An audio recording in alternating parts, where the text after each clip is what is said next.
Seperti yang kita tahu, persekitaran sekolah yang selesa, menarik dan kemas dapat membantu merangsang proses PDP kanak-kanak. Ruang persekitaran tadika kami terbahagi kepada dua ruang, iaitu ruang dalam dan ruang luar. Ruang dalam meliputi bilik guru, ruang kreativiti atau estetika, ruang PDP, ruang makan, ruang rehat, tandas, ruang utama, ruang bacaan, ruang kerohanian dan stor. Manakala ruang luaran pula adalah taman permainan, taman bunga dan persekitaran luar tadika. Seterusnya, saya akan menceritakan serba sedikit tentang penyediaan ruang atau sudut. Seperti yang kita tahu, untuk menyediakan ruang atau sudut, kita mestilah mempunyai kemudahan ruang aktiviti yang sesuai dan selesa yang akan membantu perkembangan dan pertumbuhan kanak-kanak. Selain itu, kita juga perlulah merancang dengan teliti, contohnya dengan mengambil kira ciri-ciri keselamatan, kebersihan dan keceriaan yang akan menarik minat kanak-kanak. Terdapat beberapa faktor yang mempengaruhi kebolehan pembelajaran kanak-kanak. Antaranya adalah saiz kelas, pusat-pusat pembelajaran, jenis perabot, lantai, warna dinding dan akhir sekali jumlah pencahayaan dan bilangan tingkap. Seterusnya, saya akan menceritakan serba sedikit tentang keluasan ruang lantai tadika. Jumlah kawasan keseluruhan tadika adalah 1,786 kp bersamaan dengan 166 MP. Terdapat beberapa perkara yang perlu dikenal pasti semasa merancang penyediaan ruang pembelajaran kanak-kanak. Antaranya yang pertama adalah keluasan ruang hendaklah sebagaimana yang ditetapkan oleh di dalam peraturan. Seperti yang ditetapkan, keluasan ruang bagi sebuah taska adalah 1,786 kaki persegi bersamaan 166 meter persegi. Ini adalah jumlah keseluruhan bagi kawasan dalam tadika. Yang kedua adalah ruang yang digunakan hendaklah mempunyai cahaya dan peredaran udara yang cukup. Macam sesebuah ruang ini memerlukan kawasan yang sesuai untuk kanak-kanak bergerak dan menjalankan aktiviti. Dan apabila sebuah kawasan itu kecil dan sesak akan menyebabkan sikap negatif seperti bergaduh, dan suasana di dalam tadika itu akan menjadi tegang. Yang ketiga adalah peralatan pembelajaran hendaklah mencukupi dan sesuai. Contohnya bagi ruang pembelajaran terdapat ruang muzik dan ruang seni. Bagi ruang muzik akan ada alatan muzik seperti kastanet, gerincing, kayu titok. Selain itu, terdapat juga alatan seni yang terdapat dalam ruang estetika dan kreativiti, iaitu seperti berus, pensil warna, krayon dan sebagainya. Akhir sekali atau yang keempat adalah cara penyusunan perabot hendaklah memberi peluang kepada kanak-kanak bergerak dengan bebas. Oleh itu, cara penyusunan perabot ini perlu diambil kira dengan teliti untuk memastikan bahawa suasana serta persekitaran adalah kondusi untuk kegunaan kanak-kanak di tadika. Saya akan menerangkan tentang ruang persekitaran tadika, ruang taman permainan dan taman bunga. Okey, pertama sekali, bahagian luar tadika hendaklah rata dan tidak mempunyai bahan yang terlarang ataupun bahan yang tajam. Contohnya, kaca, cangkul, barang-barang untuk berkebun tidak boleh berada di bahagian persekitaran luar tadika.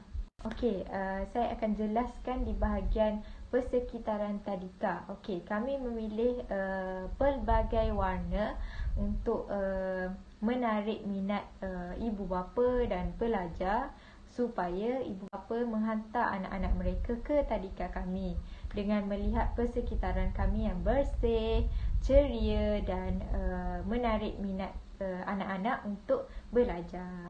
Okey, di bahagian pintu masuk tadika saya menambahkan sedikit tanaman supaya kanak-kanak boleh melihat suasana di tadika tu sangat-sangat menyegarkan dan mereka juga akan merasa tenang dan mereka juga tidak akan merasa malas untuk ke tadika.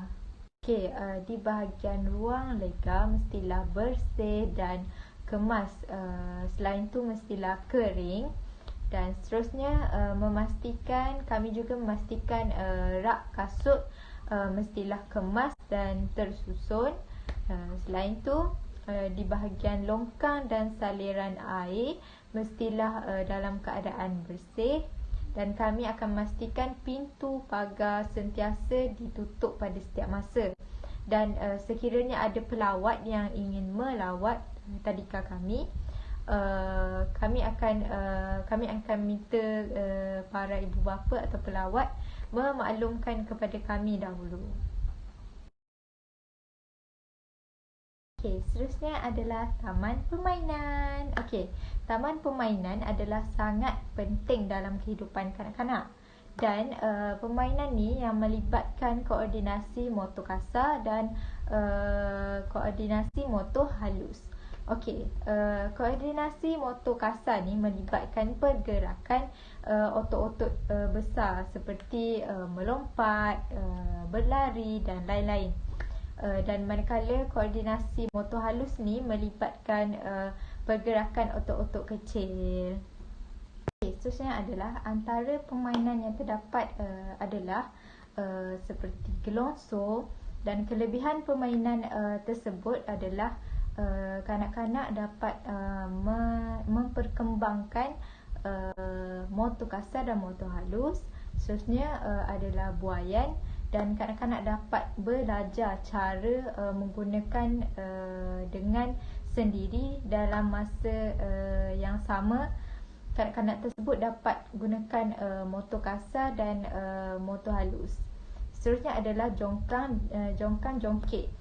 Kelebihan permainan tersebut ialah dapat bergerakkan motor kasar dan motor halus dengan betul. Okey, suasana di taman permainan. Okey, kami memasukkan elemen-elemen seperti dinosaur, haiwan-haiwan yang berada di persekitaran kita, macam-macam haiwan lagi yang berada di taman permainan tu untuk menarik minat pelajar dan memberi pelajar tu untuk inspirasi untuk mereka belajar lagi tentang haiwan tersebut ataupun belajar sambil bermain. Seterusnya adalah alat di taman permainan. Okey, kami akan memastikan alat di taman permainan kami adalah kukuh, selamat dan tidak berkarat. Oleh itu, kami cuba untuk memastikan sebelum kanak-kanak bermain, kami akan perhati dulu keadaan di taman permainan tu, adakah ia selamat ataupun tidak boleh digunakan. Kami akan memastikan dahulu sebelum memberikan kanak-kanak tu bermain dan masuk ke taman permainan. Dan yang seterusnya yang akan saya terangkan adalah bahagian tanaman. Okey, udara yang bersih yang menjadikan hidup kita lebih sihat. Manakala udara yang tercemar ibarat manusia yang berpenyakit. Okey, betul ke? Ya, betul. Untuk reka bentuk tanaman, kami adalah gabungan elemen-elemen yang sesuai seperti tumbuhan, struktur, batu-batuan dan untuk mewujudkan ruang yang terbuka. Oleh itu, kami membuat satu elemen yang sangat menarik seperti yang anda lihat di dalam gambar tersebut.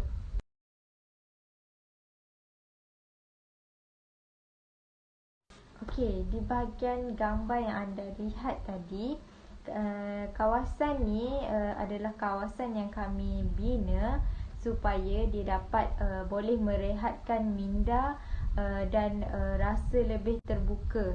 Contohnya kalau guru-guru, pengasuh di tadika tu berasa stres ke, kurang senang ke, dia orang boleh menggunakan ruang tanaman untuk merehatkan minda.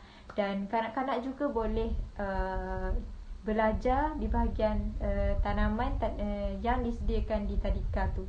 Contohnya ada pelbagai tanaman, bunga-bunguan, dan kami akan memastikan di kawasan tadika tu, di bahagian tanaman, tiada pokok ataupun tanaman yang berbahaya yang boleh menyebabkan kegatalan ataupun menyebabkan penyakit-penyakit lain. Kami tidak akan menanam pokok-pokok dan tanaman yang berbahaya. Perawatan bunga-bungaan ni dapat menarik ataupun terutamanya dapat membuat manusia ni mampu mengungkapkan rasa di hati mereka. Contohnya dapat menarik rasa gembira, seronok, bukan sahaja melahirkan rasa cinta, tapi rasa macam seronok, bahagia. Bila kita tengok benda yang cantik, kita akan rasa suka.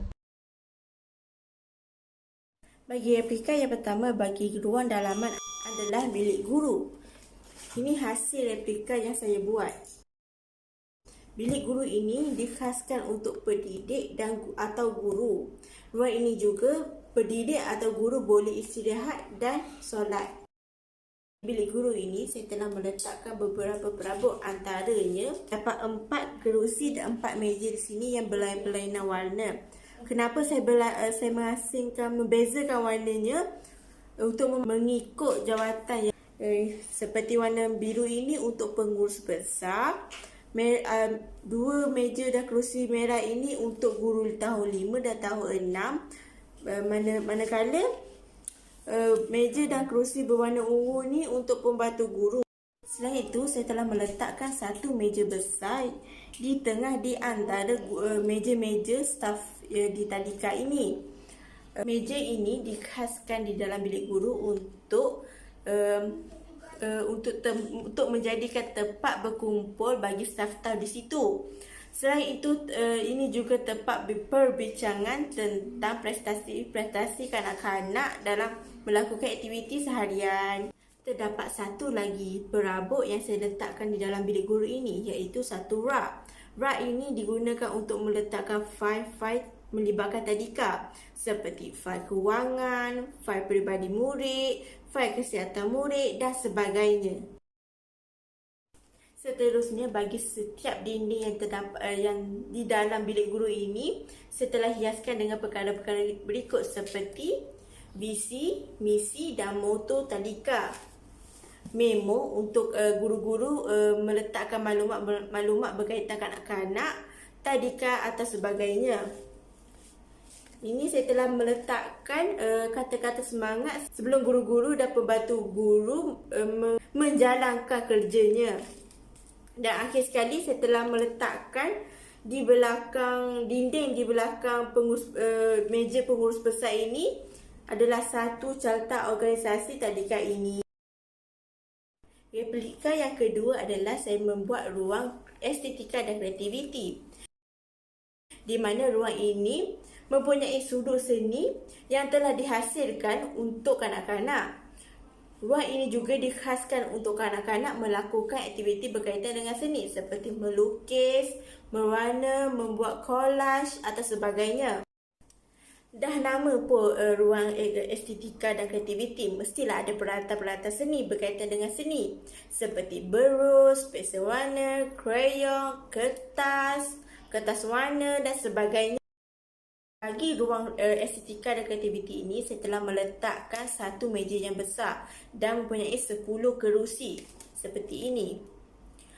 Kerusi dan meja ini untuk kanak-kanak menghasilkan seni mereka. Di dalam ruang ini, saya telah meletakkan satu board untuk guru meletakkan hasil-hasil kerja seni kanak-kanak. Terdapat lagi satu hiasan yang besar dan menarik untuk menarik minat kanak-kanak adalah lukisan matahari, awan dan pelangi. Mesti korang tahu kenapa saya memilih lukisan pelangi ini.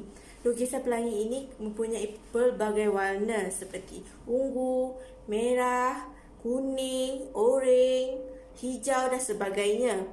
Dan kanak-kanak sangat suka warna-warni ini. Replika yang ketiga yang saya telah buat adalah ruang PDP, iaitu ruang pembelajaran dan pengajaran bagi kanak-kanak. Ruang ini dikhaskan bagi kanak-kanak untuk menambah pengetahuan dan mendapat ilmu yang baru. Terdapat beberapa perabot yang saya telah meletakkan di dalam ruang PDP ini. Antaranya adalah meja.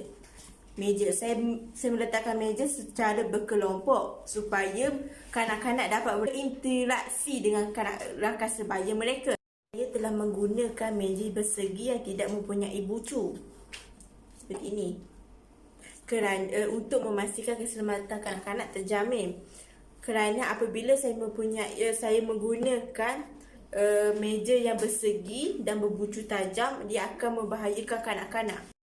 Selain itu, terdapat satu rak yang membolehkan kanak-kanak meletakkan begnya apabila datang ke tadika. Rak untuk letak beg kayak ini untuk memudahkan kanak-kanak meletakkan dan mengambil barang-barang mereka untuk pembelajaran. Perabot yang ketiga yang saya meletakkan di dalam ruang PDP ini ialah papan putih, di mana papan putih ini akan diletakkan di hadapan meja kanak-kanak untuk memastikan kanak-kanak fokus tentang pengajaran dan pembelajaran yang sedang berlangsung.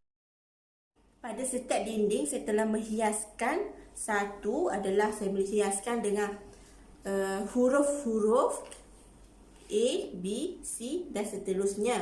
Seterusnya saya telah meletakkan doa sebelum belajar supaya proses pembelajaran kanak-kanak berjalan dengan lancar. Ruang dalam yang seterusnya adalah tandas. Ini merupakan hasil kreativiti saya sendiri.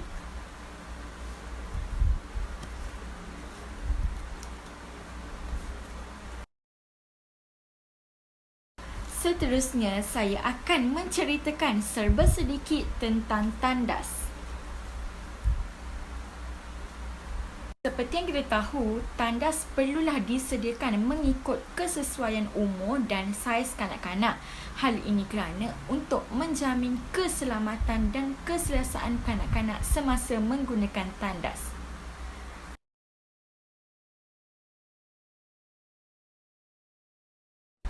Seterusnya, saya akan menceritakan serba sedikit tentang ciri-ciri keselamatan yang perlu diberi perhatian. Yang pertama adalah tandas mestilah diasingkan mengikut jantina kanak-kanak. Seperti yang saya lakukan, di bahagian ini merupakan tandas perempuan dan sebelah ini merupakan tandas lelaki. Ia mestilah diasingkan mengikut jantina supaya tidak bercampur. Selain itu, ciri-ciri lain adalah setiap satu tandas adalah untuk 10 orang kanak-kanak sahaja. Kebersihan lantai dan semua peralatan yang berada di dalam tandas mestilah dalam keadaan yang sentiasa baik dan teratur. Kerana ini merupakan ciri-ciri keselamatan tandas.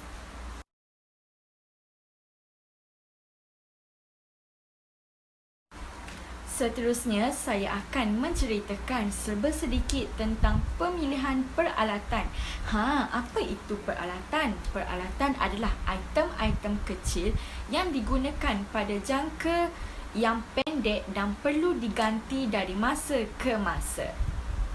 Antara peralatan kebersihan kanak-kanak yang berkait dengan tandas adalah bahan cucian, bahan mandian, shampoo, sabun, ubat dan berus gigi dan sebagainya.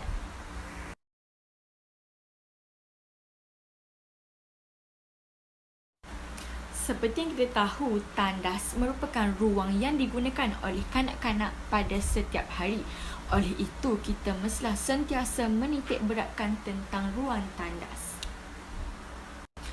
Contohnya, lantai tandas mestilah dalam keadaan yang sentiasa bersih, kering dan tidak bertakung air. Hal ini kerana untuk menjamin keselamatan kanak-kanak semasa menggunakannya. Jika terdapat air yang bertakung, kanak-kanak mudah untuk jatuh tergelincir.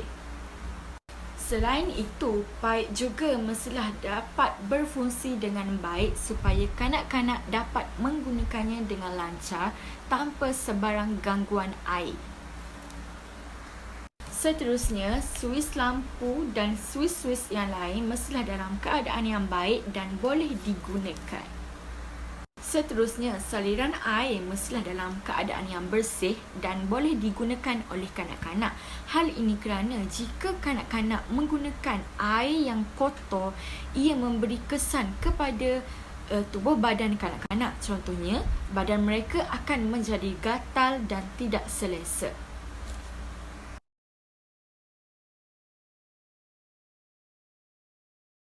Akhir sekali, saya akan menceritakan serba sedikit tentang deskripsi tandas. Yang pertama adalah ia berfungsi sebagai tandas yang digunakan oleh kanak-kanak lelaki dan perempuan.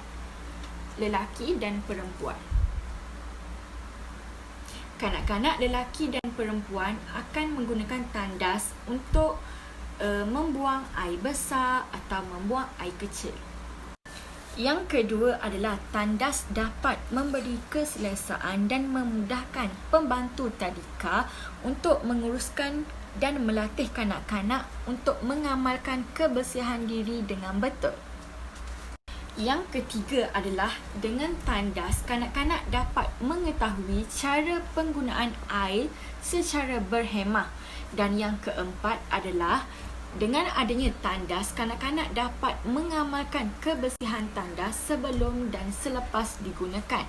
Seterusnya, tandas juga merupakan tempat untuk kanak-kanak menguruskan dirinya.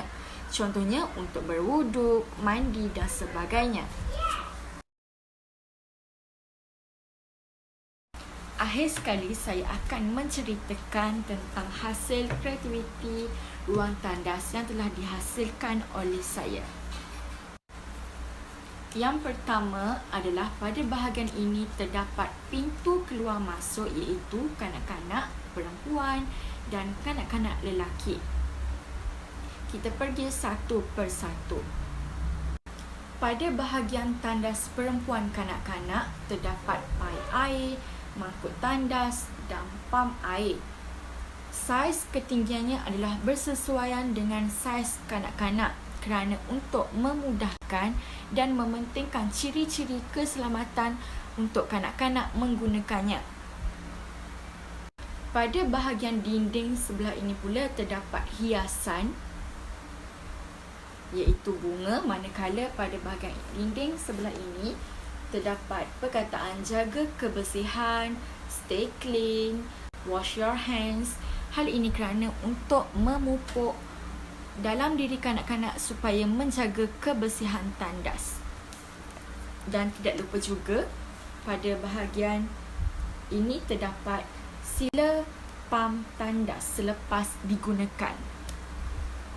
Manakala tidak jauh perbezaannya dengan tandas lelaki. Di dalam tandas lelaki terdapat pam air, mangkuk tandas dan paip air.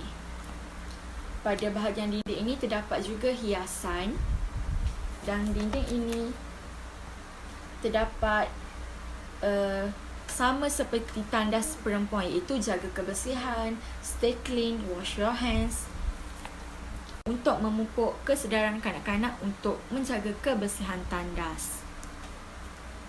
Sama seperti di bahagian ini terdapat sila pam tandas selepas digunakan. Manakala di bahagian ini merupakan pintu kanak-kanak keluar dan masuk.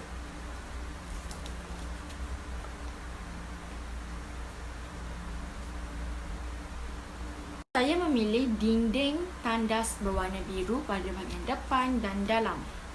Hal ini kerana biru melambangkan kebersihan dan tenang.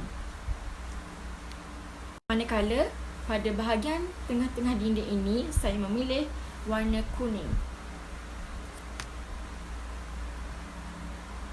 Seperti yang kita tahu, jenis cat juga merupakan faktor dalam pemilihan cat. Contohnya, kita mestilah memilih cat yang bebas daripada plumber untuk keselamatan kanak-kanak. Saja untuk ruang tandas.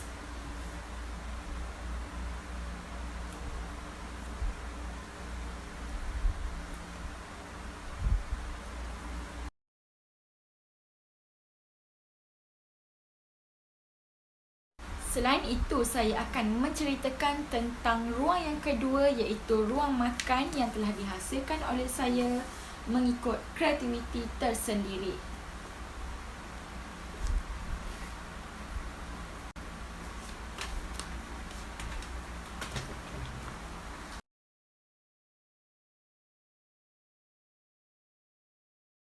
Seperti yang kita tahu, setiap sekolah atau tadika mestilah mempunyai ruang makan yang sesuai dengan keperluan kanak-kanak di tadika tersebut.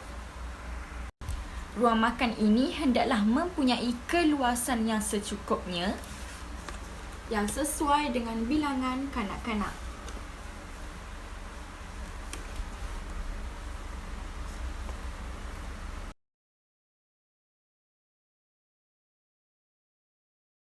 Selain itu, perabot dan peralatan yang digunakan mestilah selamat dan dalam keadaan yang baik. Apa itu perabot? Perabot adalah perabot besar yang tidak diubah dan merupakan aset kepada institusi awal kanak-kanak. Pemilihan perabot juga mestilah teliti dan bersesuaian dengan kanak-kanak. Antara contoh perabot yang terdapat pada ruang makan yang telah dihasilkan oleh saya adalah meja. Manakala peralatan pula adalah item kecil yang digunakan pada jangka masa yang pendek dan perlu diganti dari masa ke masa. Antara contoh peralatan yang digunakan pada ruang makan ini adalah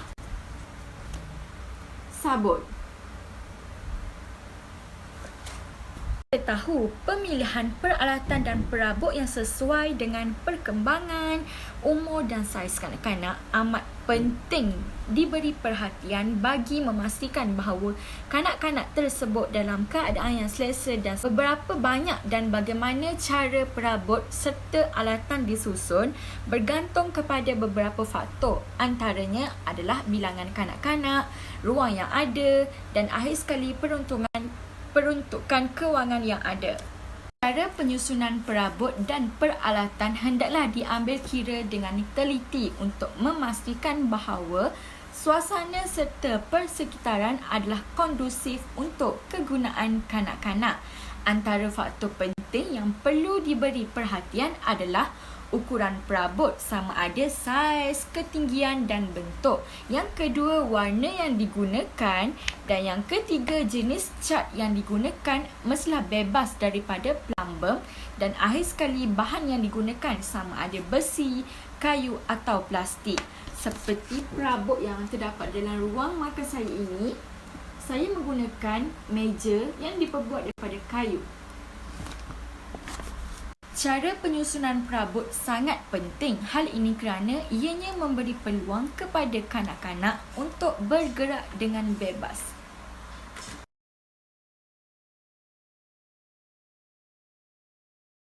Seterusnya, saya akan menceritakan serba sedikit tentang deskripsi ruang makan. Yang pertama, ruang makan membolehkan kanak-kanak makan di tempat yang disediakan. Yang kedua, digunakan untuk keperluan asas kanak-kanak makan dengan selesa dan dapat bimbing mereka cara hidan makanan dan minuman yang betul. Yang ketiga, dapat mengajar kanak-kanak cara mengemas ruang makan. Dan akhir sekali, ruang makan merupakan tempat larangan kanak-kanak untuk memasuki ruang makan sesuka hati kerana terdapat peralatan yang sangat tajam iaitu pisau dan sebagainya. Ianya merupakan peralatan yang bahaya untuk kanak-kanak.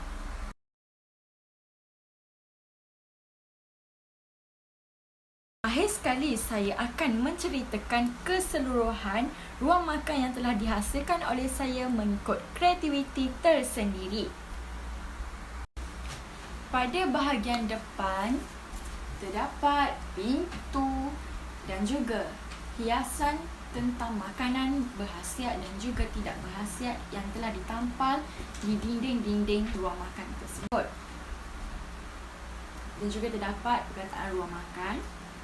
Dan kita pergi kepada dalam pula. Pada bahagian tengah-tengah terdapat perabot seperti meja yang memberi kemudahan kepada kanak-kanak untuk makan di meja ini.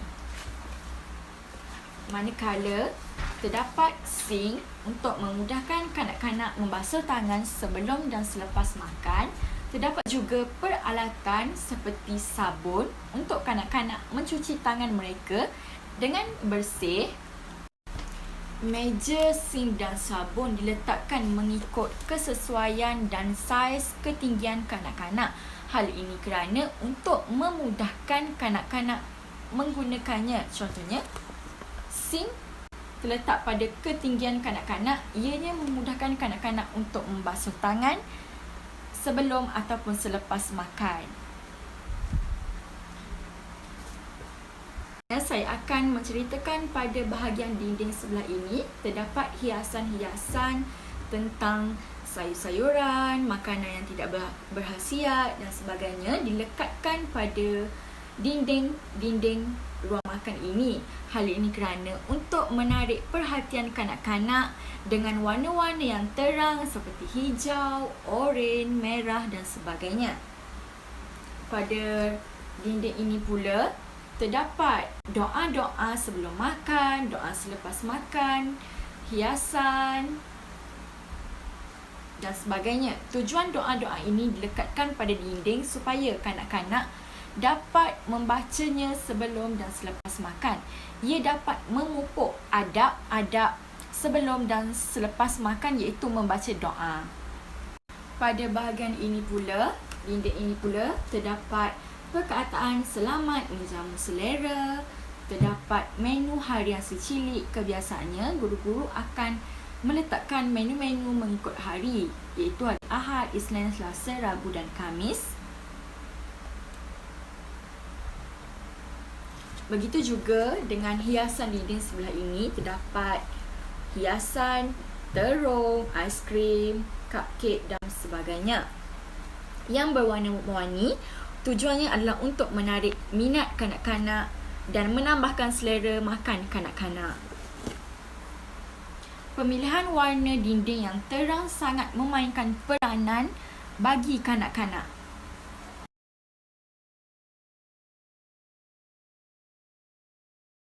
Seterusnya, saya akan menceritakan tentang ruang rehat ataupun bilik rawatan yang telah dihasilkan oleh saya mengikut kreativiti tersendiri.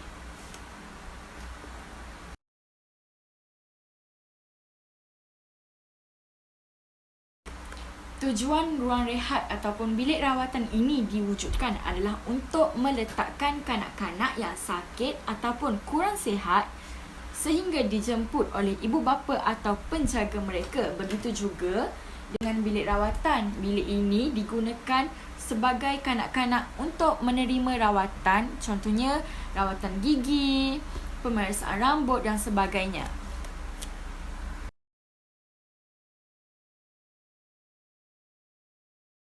Pemilihan perabot sangat penting bagi ruang rehat atau bilik rawatan ini. Contohnya, di dalam bilik rawatan atau ruang rehat ini terdapat katil, meja dan sink. Ianya adalah sesuai dengan saiz dan umur kanak-kanak. Ianya juga selamat untuk digunakan. Ruang rehat juga mestilah mempunyai cahaya dan ruang perudaraan yang cukup supaya kanak-kanak dapat berehat dengan tenang dan tidak lemas. Cara penyusunan perabot juga mestilah memberi peluang kepada kanak-kanak dapat bergerak dengan bebas. Contohnya, katil berada di bahagian ini, meja dan sink.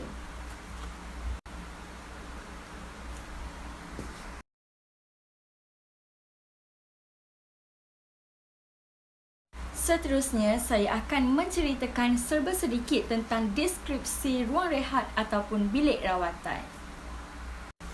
Yang pertama, ruang ini berfungsi sebagai ruang untuk kanak-kanak berehat sekiranya mempunyai masalah kesihatan. Contohnya, sakit perut, demam dan sebagainya. Yang kedua, ia juga berfungsi sebagai bilik untuk kanak-kanak menerima rawatan. Contohnya seperti rawatan gigi, pemeriksaan berat dan tinggi, rambut dan sebagainya. Di ruang ini juga terdapat kemudahan dan keselesaan untuk kanak-kanak. Sebagai contoh, terdapat katil. Tujuannya adalah untuk membolehkan kanak-kanak berehat. Terdapat ubat-ubatan, sink, meja dan sebagainya.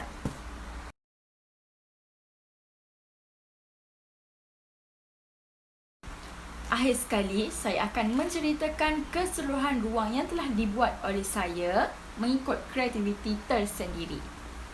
Okey, pada dinding yang pertama, terdapat pintu dan juga hiasan dan terdapat ruang rehat dan bilik rawatan. Manakala di bahagian dalam pula, terdapat katil untuk membolehkan pelajar berehat sekiranya mengalami masalah kesihatan.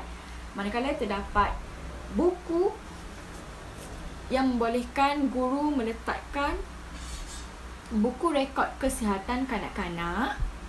Terdapat sink, cermin. Okay, terdapat juga pada bahagian ini terdapat hiasan dan still help. Pada bahagian dinding ini pula terdapat meja yang membolehkan guru-guru meletakkan buku rekod kesihatan kanak-kanak, dan di bahagian dinding ini terdapat info kesihatan si cilik mengikut hari, iaitu hari Ahad, Isnin, Selasa, Rabu dan Khamis. Dan terdapat hiasan pada dinding yang berwarna-warni. Manakala pada dinding ini pula terdapat kata-kata seperti badan sihat, otak cergas. Dan ini pula hidup aktif, badan sihat. Terdapat hiasan pada keseluruhan dinding pada ruang rehat atau bilik rawatan ini yang sangat menarik dan berwarna-warni. Warnanya adalah sangat terang dan campuran warna yang cerah iaitu pink. Milih warna dinding seperti warna oranye, warna hijau lembut, lantai yang hijau lembut. Sebab ini juga berwarna hijau lembut. Ianya sangat sesuai untuk kanak-kanak berehat ataupun menerima rawatan. Dan mempunyai gabungan warna-warni yang terang dan berwarna-warni yang dapat menarik perhatian kanak-kanak.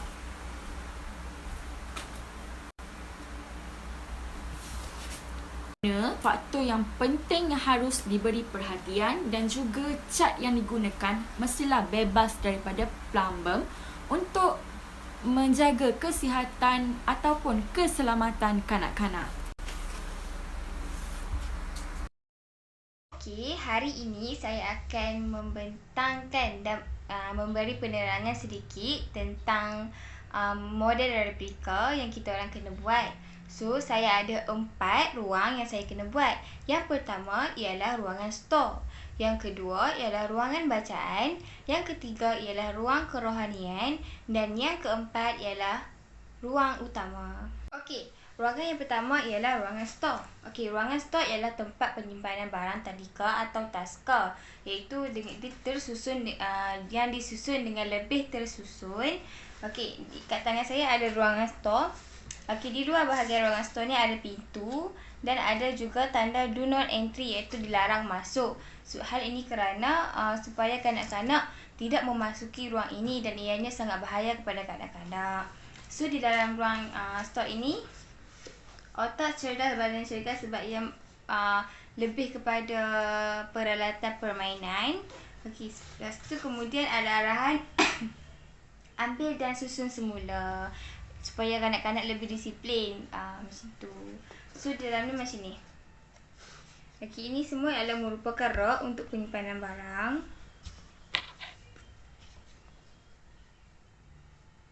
Okey. Okey, seterusnya ialah ruangan membaca. Okey, ruangan membaca ni adalah tempat untuk kanak-kanak membaca dan mempelajari sesuatu yang baru. Okey, so dalam di luar ni macam biasa ada nama ruang membaca, dan kedua ialah pintu untuk memasuki ruang ini, dan seterusnya ialah ada kata-kata membaca itu jabatan ilmu. So dalam ni adalah ruang untuk kanak-kanak membaca. Kat sini yang ni ada rak buku, macam ada sudut A, B, C, D, E.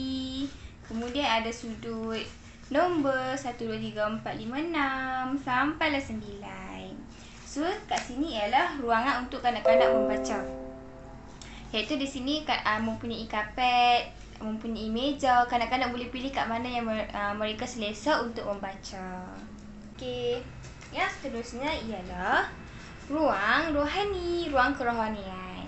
Ruang kerohanian ni lebih kepada ruangan untuk kanak-kanak membaca Iqra, untuk mengaji, macam tu.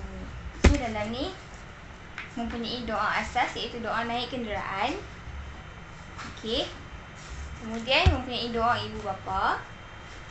Seterusnya depan di bahagian hadapan kelas mempunyai whiteboard, mempunyai surah tiga hul. Lepas tu ada macam rak buku, rak macam ni.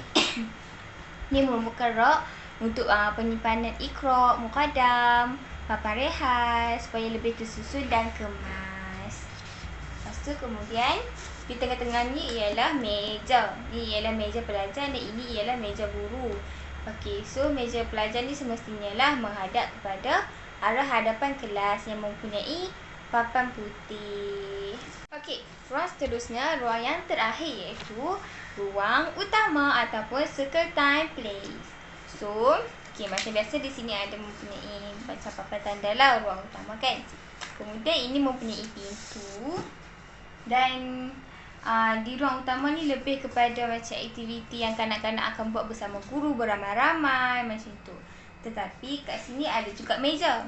Meja untuk kanak-kanak duduk sambil bermain di waktu yang santai. Kemudian di sini adalah sudut-sudut seperti sudut haiwan, sudut emosi kita pada hari itu. Contohnya seperti happy, love, moody, smart, smile and naughty. Kemudian contoh yang ketiga ialah sudut nombor. So di sini macam tengah-tengah ni ialah meja dan di hujung ni seperti rak untuk menyusun permainan kanak-kanak supaya lebih tersusun dan kemas, supaya tidak jatuh kat merata-rata. Secara kesimpulannya, setiap pengasuh atau guru perlulah mempunyai pengetahuan bagaimana untuk merancang dan menyediakan sudut dengan mengambil kira perkembangan kanak-kanak secara menyeluruh. Bagi alat pendidikan awal kanak-kanak ini, kita menitik beratkan aliran pergerakan dari satu sudut ke sudut yang lain dan juga menitik beratkan interaksi di antara kanak-kanak dengan pengasuh. Akhir sekali, penggunaan ruang atau sudut akan dapat menggalakkan kanak-kanak berinteraksi dengan rakan sebayanya dan dapat menggunakan semua peralatan dan permainan yang terdapat dalam setiap bilik pembelajaran mengikut pilihan mereka.